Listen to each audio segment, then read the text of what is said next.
First pre work அவுட்டை பற்றி பேசலாம். Pre work out மீலுன்னு சொல்லுவாங்க சில பேர். ப்ரீ ஒர்க் அவுட் மீலுன்னு சொல்லுவாங்க. ஸோ இப்போ நார்மலாக ப்ரீ ஒர்க் அவுட்னாலே நம்ம ஜென்ரல் பாப்புலேஷன் வந்து ஒரு ப்ரீ ஒர்க் அவுட் ட்ரிங்க் அது தான் சொல்லுவாங்க. இப்போ இந்த ஜென்ரேஷன் வந்து என்ன பண்ணுறாங்கன்னா, ஜிம் மெம்பர்ஷிப்பை எடுக்கிறாங்க.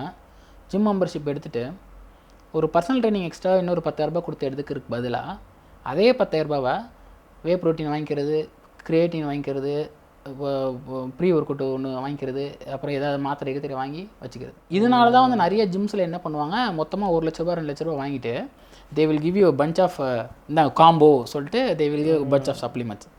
அப்போது அவங்க என்ன உங்களுக்கு சொல்ல புரியுதா, they are selling the supplements to visual effect. ஆமாம், நீங்கள் கொடுத்த காசுக்கு வேல்யூ கிரியேட் பண்ணுறதுக்கு they are creating a placebo effect. So they are not invest பண்ணும்போது கரெக்டாக இன்வெஸ்ட் பண்ணல. அகெயின் வந்து இந்த ஒரு ட்ரெண்ட் இருக்குது சோஷியல் மீடியாவில், அந்த அக்கா குடிக்கிறாங்க, இந்த அண்ணா குடிக்கிறாங்க, ஓகே நம்மளும் இது குடிச்சா தான் இவங்கள மாதிரி மசில் பில்ட் பண்ணலாம், வெயிட் தூக்கலாம், தே வில் கிவ் சம்திங். அது ஒரு ட்ரெண்டு மாதிரியே சொல்லிக்கோங்களேன். இப்போ என்னென்னா அவங்களாம் பண்ணுறாங்க, நானும் அது பண்ணுறேன். அந்த ஒரு அது உள்ளே போய் என்ன பண்ணுது, அது உள்ளே போகலன்னா என்ன பண்ணுது, அதெல்லாம் தேவையில்லை. அவங்க பண்ணுறாங்க, நான் அதை பண்ணுறேன். இது சின்ன பசங்களுக்கு சொல்கிறேன். As a whey protein suggest பண்ணுறதும் வந்து பார்த்திங்கன்னா, இப்போ நானும் சஜஸ்ட் பண்ணுவேன். சில வாட்டி வந்து சில கிளைண்ட்ஸ் வந்து வே ப்ரோட்டீன் எடுக்க மாட்டேன்னு சொல்லிட்டு ரொம்ப அடம் பிடிச்சாங்கன்னா ஐ வில் ட்ராப்.